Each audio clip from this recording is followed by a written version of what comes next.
Pertama,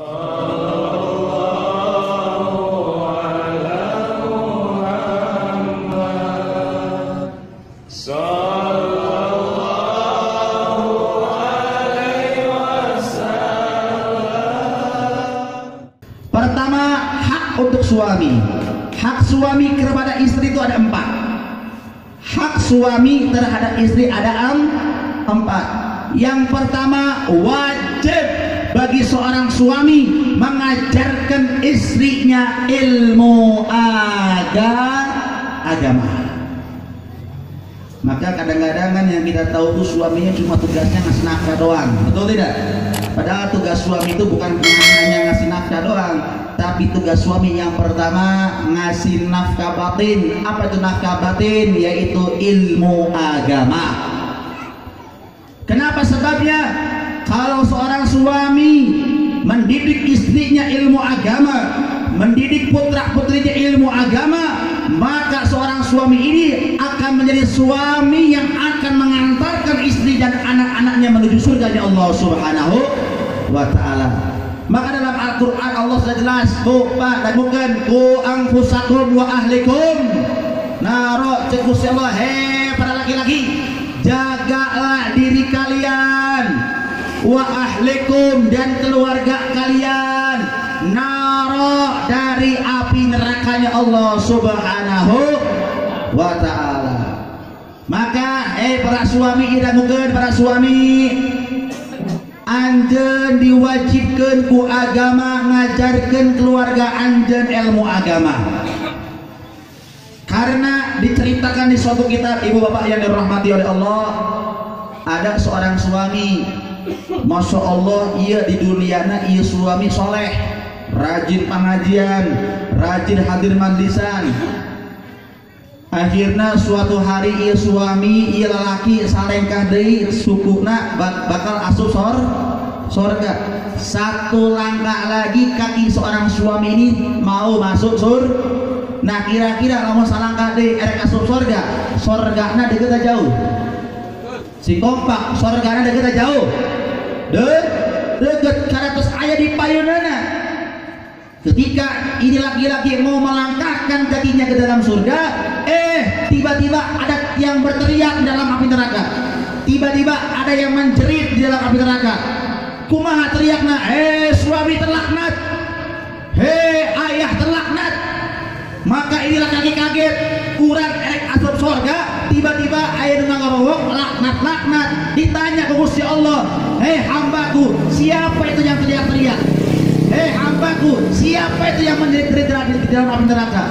Maka laki-laki ini melihat, ternyata ia menjerit di dalam api neraka istri dan anak-anaknya. Bayangkan, ayahnya, suaminya selangkah lagi mau masuk surga, sedangkan istrinya, anak-anaknya berada di jurang api neraka. Disidang Gusti Allah, wahai hambaku, kenapa suami istri anda dan kenapa anak anda dalam api neraka, sedangkan anda selangkah lagi mau masuk surga? Akhirnya Allah perintahkan satu malaikat, malaikat anjen turun ke neraka, tanya istrina, tanya anakna, kunaon anjen ada di neraka, sedangkan salaki sedangkan bapak nak salangkah deui erek asup surga. Turun itu malaikat ke dalam api neraka. Pertama kali yang ditanya anaknya, wahai anak fulan bin fulan, kenapa anda di dalam api neraka sedangkan ayah anda selangkah lagi mau masuk surga? Maka si anak ini mengatakan, ya Allah, ya malaikat, di dunia memang ayahku ahli ibadah, di dunia memang ayahku ahli pengajian, di dunia memang ayahku masya Allah tahajudnya rajin, tapi ya Allah, ayahku selama hidup di dunia tidak pernah mengajari aku anak-anaknya sholat, tidak pernah mengajari aku anak-anaknya wudhu, tidak pernah mengajari aku anak-anaknya dekat dengan alim ulama. Yang diajarkan oleh ayah aku, nah kamu sekolah yang benar, SMP yang benar, SMA yang benar, kuliah yang benar, kamu harus punya sarjana, kamu harus S1, S2, S3, S teler, S kelapa, S teh. Loba S nah. Betul tidak? Sekarang kan banyak kan orang tua bangga anaknya sarjana tapi nggak bangga anaknya ngaji. Sekarang banyak orang tua bangga anaknya punya titel sarjana tapi tidak bangga anaknya bisa baca Al-Quran dan tidak bangga anaknya hafal Al-Quran. Banyak tidak? Banyak tidak? Masya Allah. Ya Allah, sebab itulah ya Allah, aku di dunia sibuk kuliah, aku di dunia sibuk usaha, aku tidak bisa sholat, aku tidak bisa wudhu, dan sekarang ya Allah aku berada di dalam api neraka. Oh, anaknya saya tanya, sekarang tinggal istrinya tanya, hei Fulanah binti Fulanah, kenapa anda di dalam api neraka sedangkan suami anda selangkah lagi mau masuk surga? Maka ini istri, maka ini perempuan ngadu-ngadu Allah. Ya Allah, memang suami saya ahli ibadah, suami saya dekat dengan ulama, suami saya dekat dengan para kiai, tapi ya Allah, suami saya tidak pernah ngajarkan aku sholat, tidak pernah memerintahkan aku nutup aurat, tidak pernah ngajak aku hadir pengajian, aku hanya diperintahkan untuk di rumah saja, diam di rumah tanpa dididik ilmu agama, tanpa diberitahu hukumnya mengumbar aurat. Sehingga ya Allah, di dunia aku selalu mengumbar aurat, di dunia aku selalu membuka-buka aurat saya. Maka dengan sebab itulah ya Allah, aku sekarang istrinya berada di dalam api neraka. Akhirnya ketika Allah mendengar aduan seorang anak dan aduan seorang istri yang berada di dalam api neraka, Allah perintahkan malaikat, hei malaikat, seret ia salaki, seret ia seorang ayah ya, asupkan ke neraka berserta istri dan anak-anaknya, wal'iyadu billahi min. Maka itu Bapak yang dirahmati oleh Allah, Bapak harus mendidik istri Bapak, Bapak harus mendidik anak dan putra-putri Bapak untuk paham ilmu agama. Ya, harus dididik ilmu agamanya. Beb, saya juga sebagai suami belum bisa ngaji, saya juga masih belajar ngaji. Ya kalau bapak nggak bisa langsung ngajarin istri, nggak bisa langsung ngajarin anak-anaknya, ya ajarkan, bawa barang-barang itu istri, bawa barang-barang itu anak untuk ngaji barang-barang dekat dengan ulama, ngaji barang-barang dekat dengan habaib, supaya kewajiban bapak mendidik keluarga ilmu agama guru. Jadi kalau nggak bisa ngajarin langsung keluarganya, panggil ustaz, panggil kiai, atau kalau pengajian ajak istrinya, kalau pengajian ajak anak-anaknya untuk bareng-bareng ngaji, bareng-bareng mendengarkan ilmu agama. Itu kewajiban yang pertama. Jadi saya ulangin, kewajiban seorang suami yang pertama yaitu mendidik ilmu agama.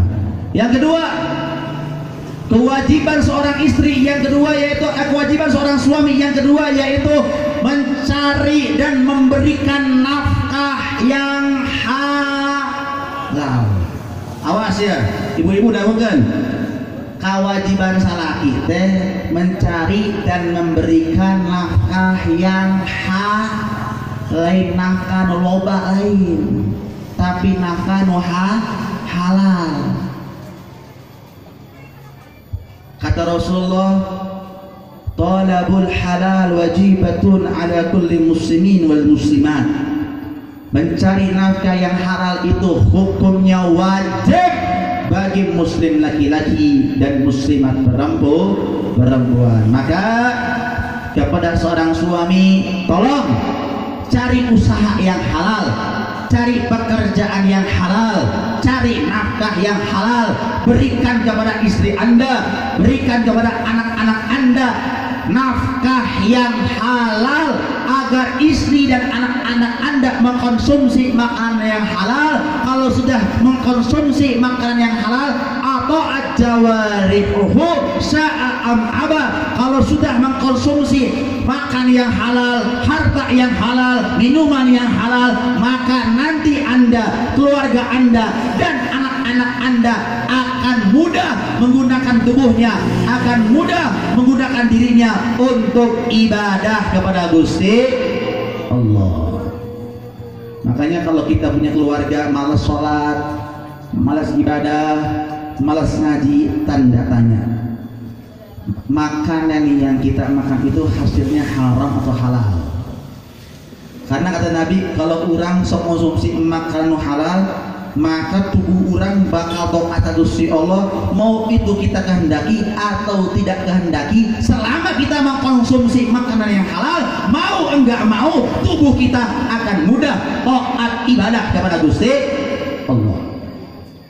Tapi kalau kita mengkonsumsi nafkah yang haram, makan yang haram, maka mau tidak mau tubuh kita pun akan melaksanakan dan bermaksiat di hadapan Gusti Allah Subhanahu wa ta'ala. Maka banyak sekarang kejadian perceraian, ya, banyak kejadian pertikaian di rumah tangga disebabkan seorang istri yang menuntut kepada suami untuk nafkah yang banyak, bukan nafkah yang halal.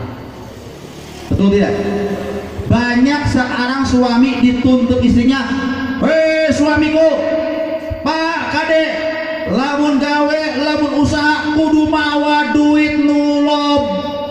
Bah. Ayo diri ke situ. Tante.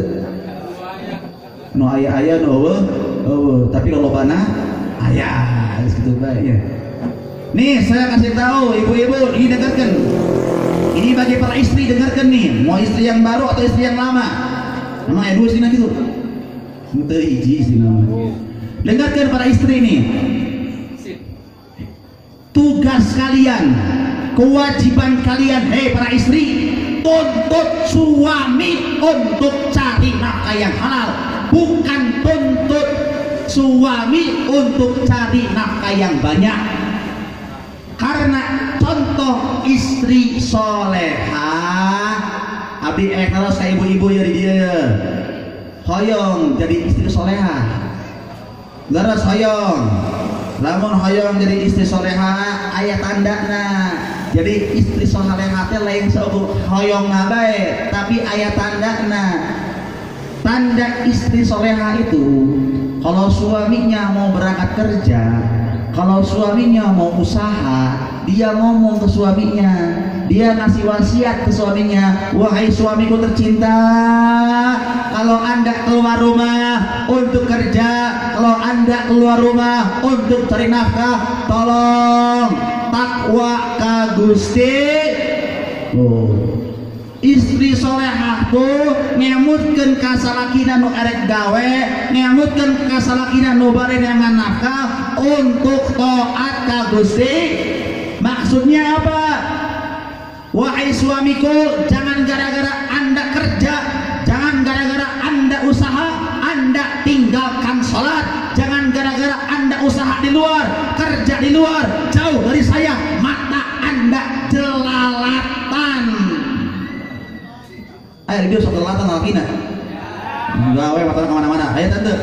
Nah makanya diemutkan ku istrina, taat ka Gusti Allah. Jaga pandangan mata Anda wahai suamiku, jaga pandangan mata Anda, jaga diri Anda, jaga hubungan Anda dengan aku dan Allah Subhanahu. Ini istri soleha. Terus yang kedua apa? Wahai suamiku, kalau Anda mau keluar rumah, kalau Anda mau kerja, tolong bawa ke rumah harta yang halal, bawa ke rumah nafkah yang halal. Demi Allah, aku istrimu dan anak-anakmu kuat menahan lapar 3 hari 3 malam, tapi aku dan istrimu tidak sanggup menahan panasnya api neraka disebabkan nafkah yang haram. Iya istri soleh.